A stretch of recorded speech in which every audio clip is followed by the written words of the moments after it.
Olá, é sempre com muita alegria que nós aceitamos o convite do Caminho de Luz de Bertioga,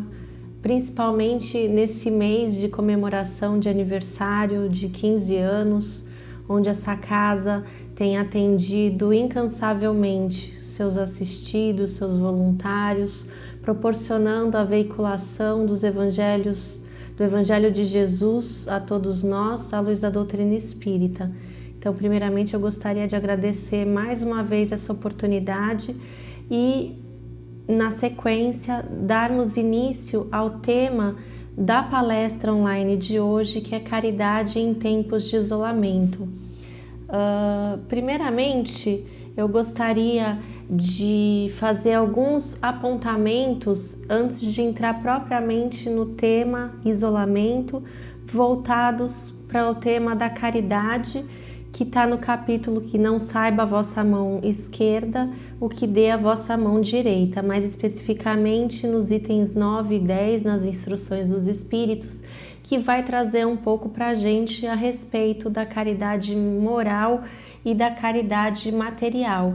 E por conta disso, eu acho que vale a pena, a gente não vai fazer a leitura completa desse item, mas vale a pena a gente fazer uma leitura de um pequeno trechinho do início do item 9, que já vai ajudar bastante a gente a se harmonizar e a começar a refletir nesta noite de segunda-feira. A irmã Rosália diz assim: amemo-nos uns aos outros e façamos aos outros o que quereríamos nos fizessem eles. Toda religião, toda moral se acham encerradas nestes dois preceitos. De início, só dessas duas primeiras frases do item 9, a gente já poderia dizer que está contemplado o tema por completo, porque é um convite para que a gente ame um ao outro, assim como Jesus nos ensinou, e lembrando que toda religião, toda moral se encerra nesse preceito. Por quê? Porque se cada um de nós nos predispuséssemos a aprender a amar, a fazer ao próximo aquilo que gostaríamos que fizessem a nós mesmos, a prática da caridade ela já seria efetiva em nossas vidas e em nossos corações. E na sequência do item, ela continua assim, a irmã Rosália: se fossem observados nesse mundo, todos seríamos felizes, o que também nos remete ao lema da doutrina espírita, que nos traz que fora da caridade não há salvação. E com relação a essa salvação, puxando o gancho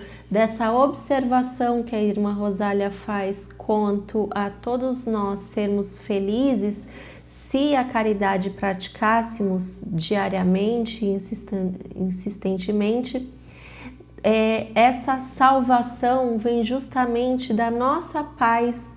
de consciência. É essa busca da felicidade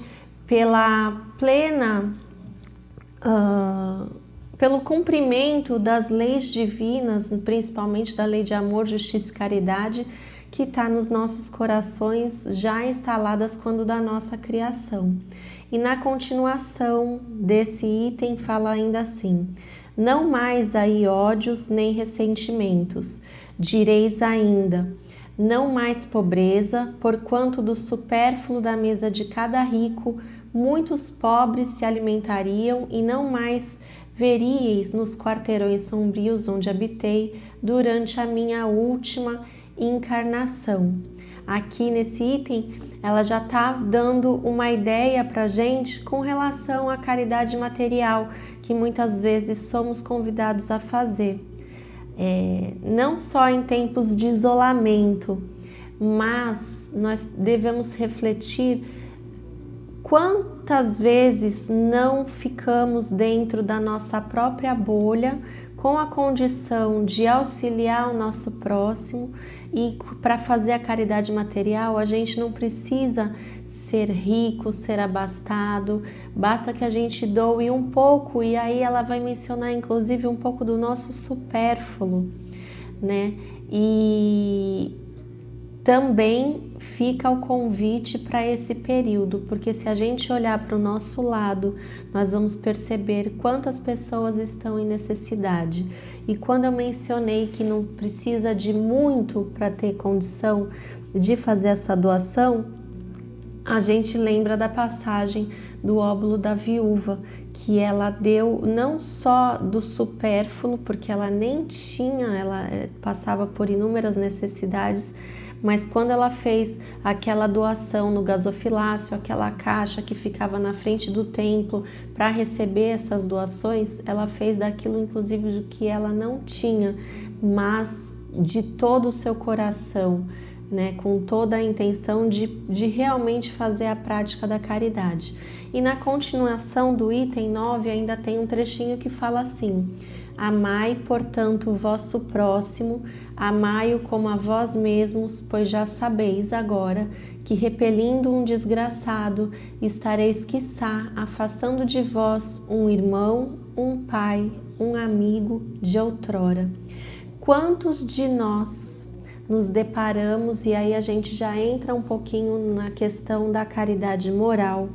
nos deparamos com pessoas que, pela falta de afinidade ou pelo adoecimento do amor existente entre essas pessoas, o adoecimento de algum sentimento bom que já era nutrido por nós, não acabam por repelir aquelas pessoas que, por muito provavelmente, tenhamos algum vínculo do passado. Daí na mensagem ela colocar essa questão assim: que estarei, quiçá, estarei talvez afastando de vós um irmão, um pai ou um amigo de outrora, espíritos ligados a nós através do processo de reencarnação e que pela misericórdia divina se encontram ao nosso lado, não só na nossa família consanguínea, mas na nossa família espiritual, e que por pequenos detalhes, pequenas bobagens, acabam afastando-se uns dos outros e perdendo a oportunidade de reparar mutuamente aqueles compromissos adquiridos antes do nosso renascimento, antes da nossa reencarnação. Na continuação ainda desse item tem o seguinte: desejo compreendais bem o que seja caridade moral, que todos podem praticar, que nada custa, materialmente falando, porém é a que é mais difícil de exercer. Por que será que é tão difícil que a gente não só... A dificuldade não está na compreensão da necessidade da prática da caridade. Talvez a dificuldade esteja mais na prática da caridade em si, porque a caridade moral, ela pressupõe de nós os nossos sentimentos, pressupõe que a gente promova um autodomínio do nosso orgulho.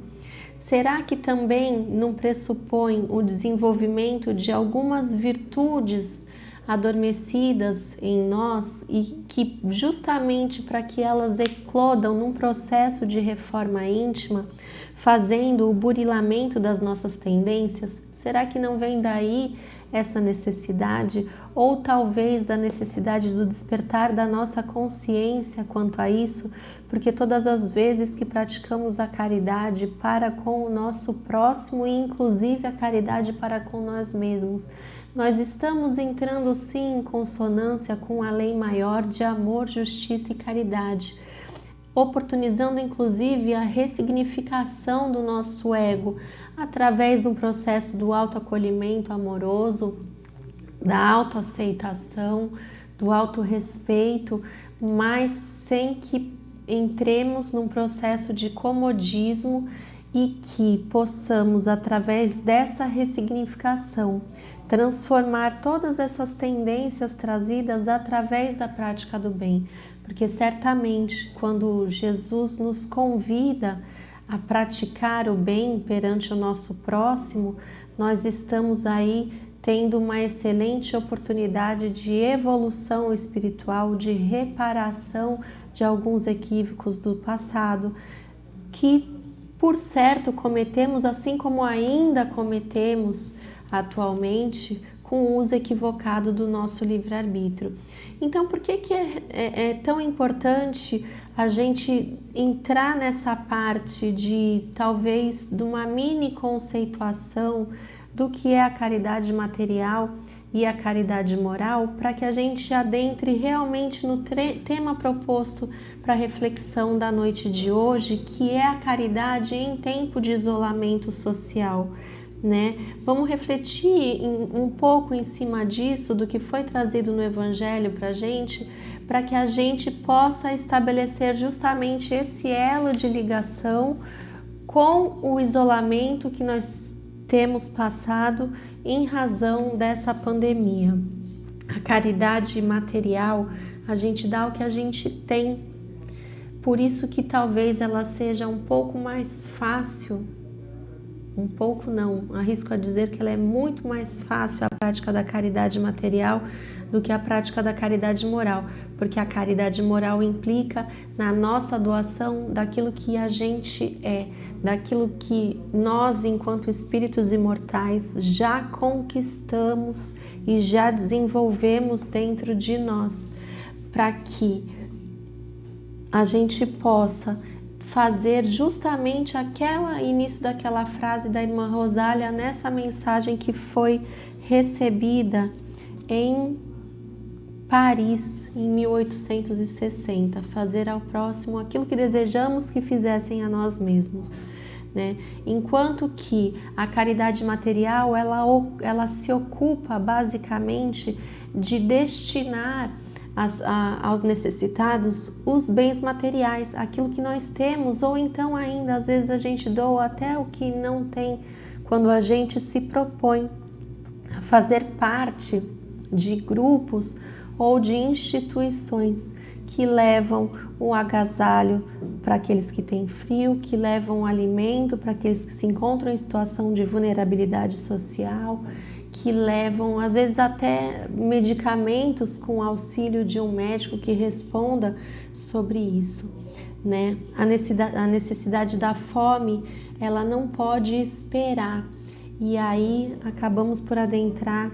nesse momento de crise, de pandemia, onde estamos colocados em isolamento social, a princípio um isolamento voluntário, embora a gente saiba que tem alguns serviços não essenciais que ainda estejam fechados por conta disso tudo que vem acontecido, com o intuito de proteger essas pessoas, com o intuito de promover a vida, e muitas vezes pouco compreendida por aqueles que, em razão desses fechamentos, em razão dessa paralisação que não é apenas regional, é uma paralisação mundial, porque estamos diante de um vírus, do invisível, que pode trazer sim muitas mazelas para perto de nós, para os nossos amores, para os nossos afetos. Porque se a gente parar para pensar um pouquinho que na caridade moral implica também o não julgamento de muita coisa que acontece, o que temos observado por aí é um julgamento excessivo,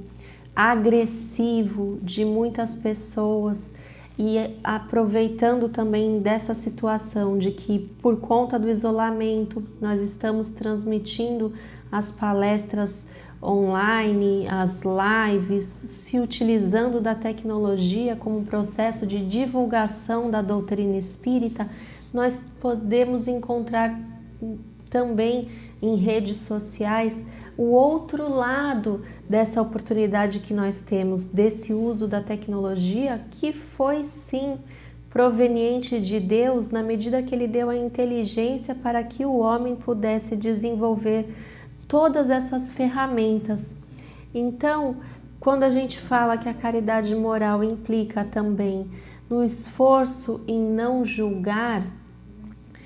qual é a nossa postura diante de tudo que vem acontecido? Nós somos aquela pessoa que coloca mais lenha na fogueira, ou nós somos aquela pessoa que nos utilizamos da caridade enquanto indulgência de,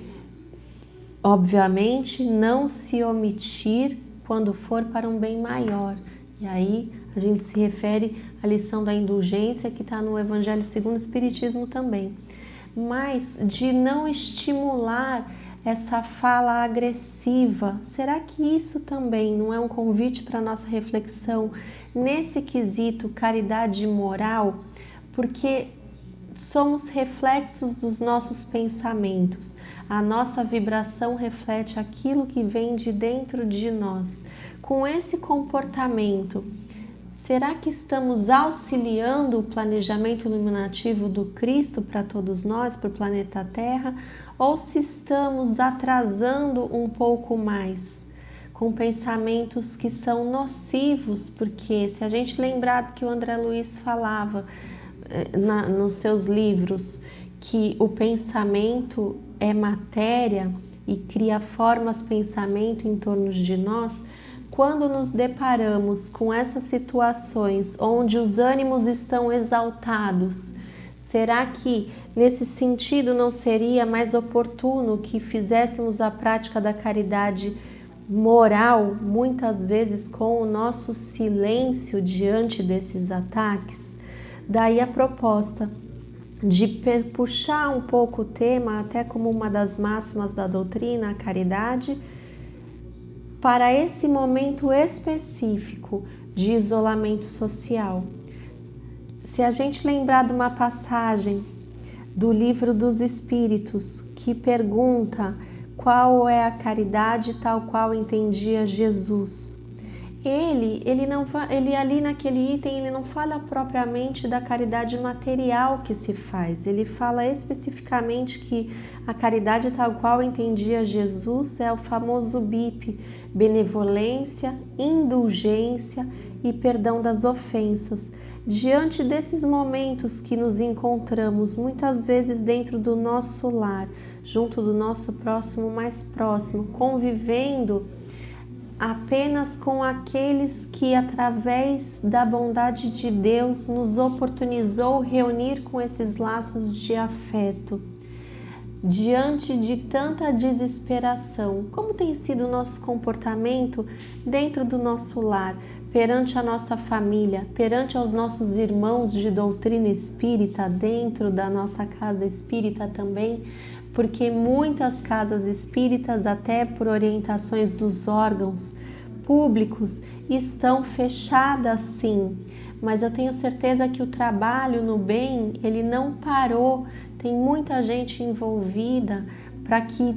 todas essas casas, dessa maneira diferente, dessa novidade aí, continuem com as suas tarefas, inclusive dando toda a assistência material também, para aqueles que têm fome, porque a fome a gente sabe que não pode esperar. E quando a gente entra nesse assunto, nós gostamos sempre de estabelecer uma diferença entre a caridade material e a caridade moral, como foi dito agora há pouco. Caridade material a gente doa o que a gente tem e a caridade moral a gente doa o que a gente é. Porque muitas vezes, mesmo doando aquilo que a gente tem, se de pano de fundo não encontrarmos a intenção na prática do bem, se ela não vier acompanhada daquele amor e daquele sentimento de compaixão, talvez essa prática seja, digamos assim, infrutífera. Agora, quando nós nos propomos a fazer a caridade moral, quando nós colocamos em nosso íntimo dessa necessidade e que também é um aprendizado, vai eliminar toda essa parte de doação material e vai exigir que a gente primeiro aprenda a se colocar no lugar do outro. Implica também o nosso comportamento caridoso perante o nosso próximo, implica os nossos sentimentos, implica em ser amoroso, implica na prática do bem pelo bem sem a intenção do investimento. E aí, voltando para um trechinho do Evangelho, a caridade moral que nada custa materialmente, consiste em se conviver com o próximo, dispensando-lhe o tratamento e as atenções que gostaríamos que nos dispensassem. Como nós adentramos um pouco na questão da caridade moral, no item 10 do Evangelho segundo o Espiritismo, já uma mensagem trazida em 1860 por um espírito protetor em Lyon, nós vamos ver que essa prática ela pode ser feita também através do pensamento. Como estão os nossos pensamentos? Que muitas vezes, muitos de nós passando por dificuldades terríveis que nossos irmãos nem tomam conhecimento. Como estão os nossos pensamentos, né? Será que através da utilização das preces nós não podemos aliviar esse sofrimento, não só o nosso sofrimento, mas o sofrimento do nosso próximo também? Então, em caridades em tempos de isolamento social, como estão os grupos que se dedicam à prática da vibração à distância, muito oportuna, muito conveniente para todos esses momentos. E independentemente de se fazer parte de grupo de oração de vibração à distância, cada um de nós pode sim vibrar intensamente pela paz na Terra, vibrar pela saúde, vibrar pelos doentes, como a mensagem da irmã Rosália nos convida também nesse item. Olha só, aqui no item 10 ela coloca assim: por palavras, dando aos vossos companheiros de todos os dias alguns bons conselhos, dizendo aos que o desespero e as privações azedaram o ânimo e levaram a blasfemar do nome do Altíssimo.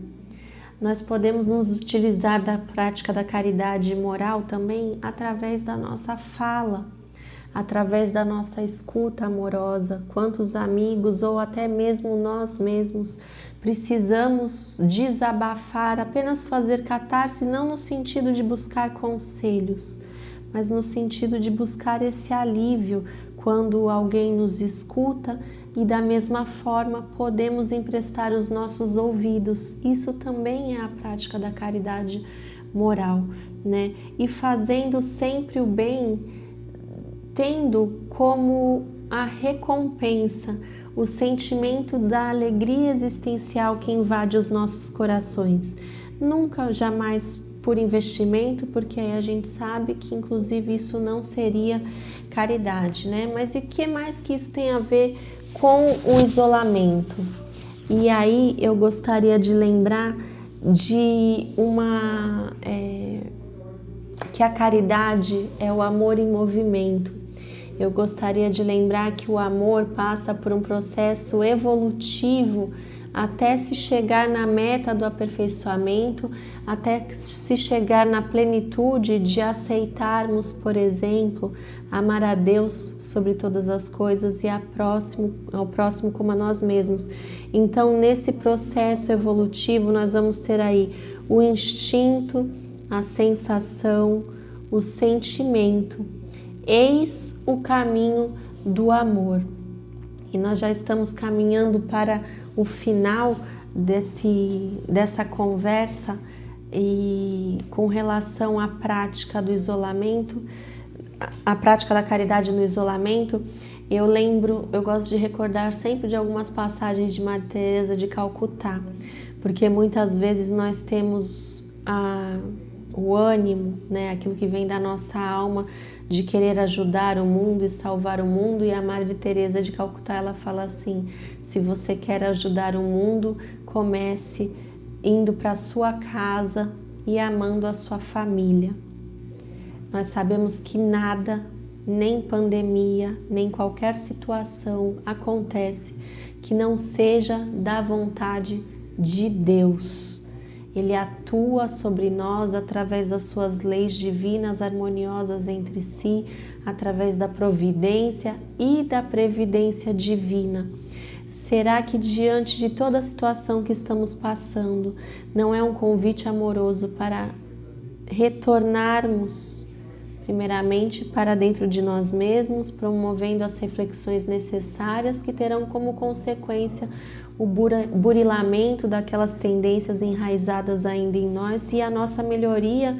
e a nossa evolução espiritual, mas voltando para dentro dos nossos lares, da nossa família, seguindo o aconselhamento da Madre Teresa de Calcutá. Será que tudo que vem acontecendo não venha para desacelerar todo aquele processo no qual estávamos mergulhados antes do isolamento social? Será que não é para a gente ter um olhar mais amoroso e mais atento aos nossos filhos dentro dos nossos lares, aos nossos companheiros?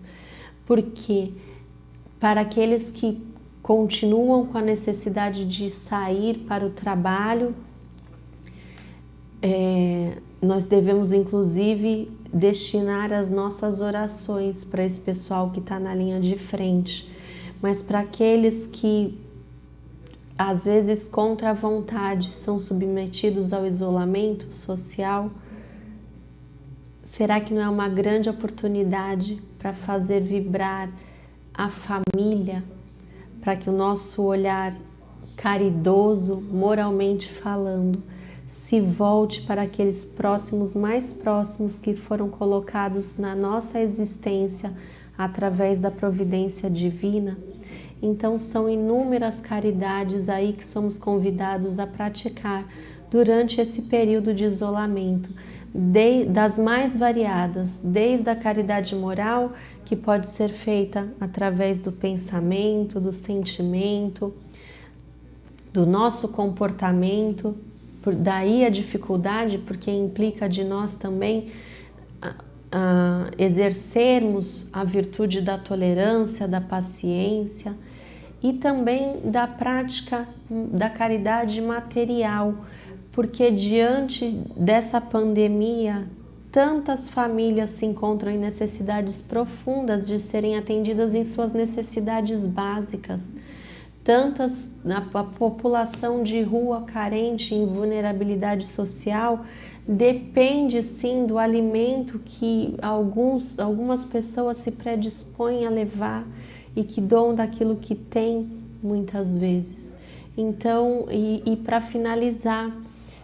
esse convite de reflexão, eu gostaria de lembrar de uma prece que é muito conhecida no nosso movimento espírita, que é a prece de Cáritas, né? E lembrando de Cáritas, que a gente pode se utilizar até como finalização desse momento aí que estamos juntos, essa mensagem, todas as mensagens de Cáritas presentes não só no Evangelho, mas nas revistas espíritas, que comumente eram trazidas via psicografia pela Madame Creel. Não sei se eu falei o nome dela certo, mas não tem problema, né? Todas essas mensagens que estimulam a fraternidade, a solidariedade e a caridade, elas são também um conteúdo muito oportuno para a gente se basear durante todo esse período, né? E numa revista espírita de 1862, numa das mensagens dessa irmã Cáritas, ela fala: a caridade é suave e merece que se a pratique. E aí a gente já vai começando a lembrar também que diante de alguns registros históricos, quem foi essa irmã Cáritas que preferiu se utilizar desse pseudônimo para trazer essas mensagens tão consoladoras que são contidas no Evangelho segundo o Espiritismo, né? Nós temos que aproximadamente em 304 anos depois de Cristo, termos a irmã Irene, que foi martirizada em Roma, porque ela possuía, naquela época eram proibidos você possuir inclusive os escritos que divulgassem o cristianismo, né? E de acordo com o imperador Diocleciano, houve uma perseguição terrível aos cristãos da época, e não foi diferente com a irmã Irene, que adota o pseudônimo de Cáritas em toda a codificação espírita. E ela, quando foi descoberta com esses escritos, além de passar por inúmeras torturas, inclusive vendo suas irmãs sendo torturadas e martirizadas na sua frente, qual era o procedimento da época aos cristãos? Que eles fossem, se eles renegassem publicamente ao Cristo, eles poderiam ser perdoados. E a irmã Irene não renegou ao Cristo e foi martirizada e queimada viva, além de toda a tortura pela qual ela passou. Mas falávamos da prece, que é bem conhecida em nosso movimento e que tem uma força tamanha, inclusive nas reuniões de mediúnicas, inclusive quando nós não estamos muito bem harmonizados, aqueles que proferem essa prece, buscando sim dentro do seu coração senti-la, né? Porque não adianta que maquinalmente nós falemos a prece do início ao fim, mas se a gente procurar entender cada frase, cada conteúdo que é trazido por ela, uma prece que foi recebida mais ou menos há 150 anos atrás, na véspera de Natal, quer ver? Na véspera do Natal de 1873, ela foi recebida, olha o nível, a superioridade moral dessa irmã Cáritas. E aí, para finalizar, eu vou fazer a leitura mesmo, que diz assim: Deus, nosso Pai, que sois todo poder e bondade. Nós encontramos aí atributos divinos e que, se somos criados à imagem e semelhança de Deus com relação à condição de perfectibilidade, não à perfeição absoluta que só a Deus pertence, que sois todo poder e bondade, fazendo uma correlação, nós temos também esses atributos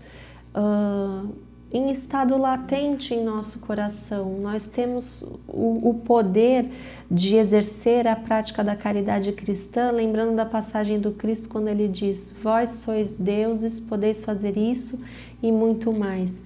Vós que sois todo poder e bondade, a bondade que está presente no nosso interior, no nosso mais profundo inconsciente e que precisa vir à tona através do desenvolvimento das virtudes, através da prática do amor. Dai força àqueles que passam pela provação, dai luz àquele que procura a verdade e ponde no coração do homem a compaixão e a caridade. Deus, dai ao viajante a estrela guia, ao aflito a consolação e ao doente o repouso. Nesse momento de pandemia, quantos não estão em situação difíceis, situações difíceis no campo da saúde? E olha a grandeza de Cáritas quando ela pede na prece para que dê o repouso ao doente. Pai, dai ao culpado o arrependimento, ao espírito a verdade, à criança o guia, ao órfão o pai. Quando ela pede a Deus nosso Pai que dê ao culpado o arrependimento, é só a partir do arrependimento dos nossos erros e dos nossos equívocos que vamos passar para o segundo passo no processo de expiação e de reparação.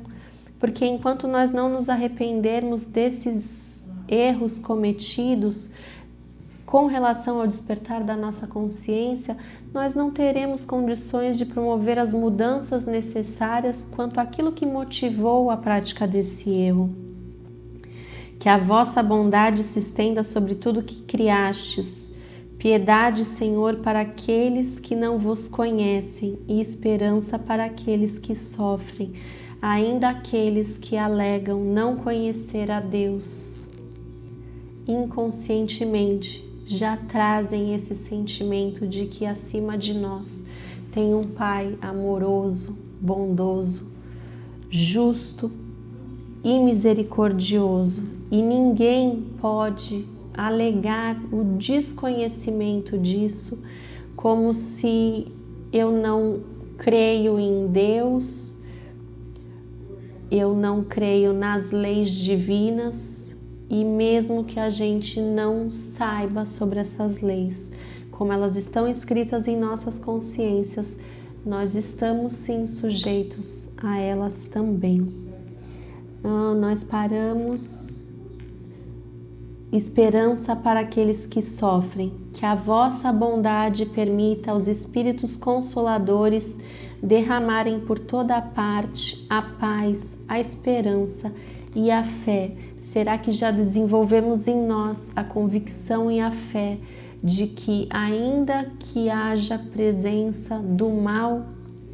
no nosso orbe terreno,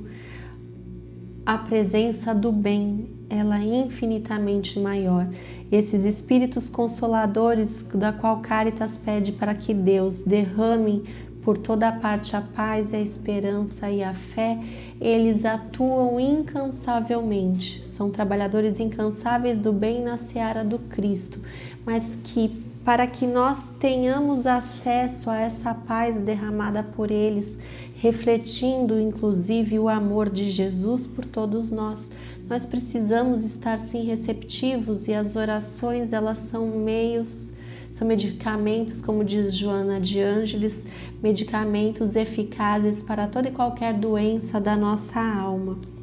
Deus, um raio, uma faísca do vosso divino amor pode abrasar a terra. Deixai-nos beber na fonte desta bondade fecunda e infinita, e todas as lágrimas secarão, todas as dores acalmar-se-ão.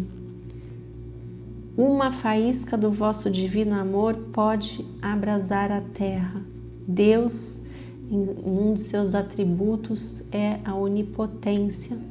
a onisciência e a onipresença. Ele está em tudo, ele sabe de tudo e ele tem o poder de tudo fazer também. Quando ela pede aqui para que a gente beba na fonte dessa bondade fecunda e infinita, que todas as lágrimas secarão e todas as dores acalmar-se-ão, é justamente um indicativo de que, se nós procurarmos nos ensinamentos de Jesus a prática da caridade cristã, se nós procurarmos o nosso processo de reforma íntima e melhoria, se nós procurarmos aceitarmos todas as dificuldades que são provenientes das causas anteriores ou atuais das aflições, enfrentando isso com resignação e paciência, todas essas lágrimas secarão e todas essas dores acalmar-se-ão, porque nós saberemos que estamos entrando em consonância com as leis através do processo de reparação. E aí ela continua assim: um só coração, um só pensamento subirá até vós como um grito de reconhecimento e de amor. Como Moisés sobre a montanha, nós vos esperamos com os braços abertos. Ó bondade, ó poder, ó beleza, ó perfeição. E queremos de alguma sorte merecer a vossa misericórdia. Mas para que a gente mereça essa misericórdia de Deus, nós precisamos primeiro sentir que a merecemos